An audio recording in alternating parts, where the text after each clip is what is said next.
Ne kadar öylerde avu dil, ızalı dil bilen gelirler ağlak gezip be. Nemin bir yana şikayet edip derdini açıp biliye. Nemin daya edip biliye. Nemin amuva edip biliye. Nemin sabit eder yalda gösterilerde var hal etip başarıya. Fakir yan dağın ağlak geçirdiler. Ben git Müslüman beyle olmalı. Ya kaynına şey ağlak geçipti, ya ayarlığın şey ağlak geçipti, ya denana ağlak geçipti, erin kefinden, ya er ağlak geçipti denana, mümkürün köfertmeyin. Dilin mesuliyeti Hudayın yanına ağırdır. Mini bütçü mahallemin şuurun aydiyanımın peydası yok, öyde terbiyete salma. Ey gıydım diyemel, ey oğlum diyemel. Salam öğretiyatsa, bir gelse, ben önünden çık salam ver diyemeyet mi? Şu dilin mesuliyeti vardığını düşündürmeliler.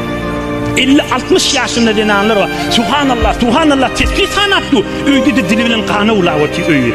Hudaydan korkmalar.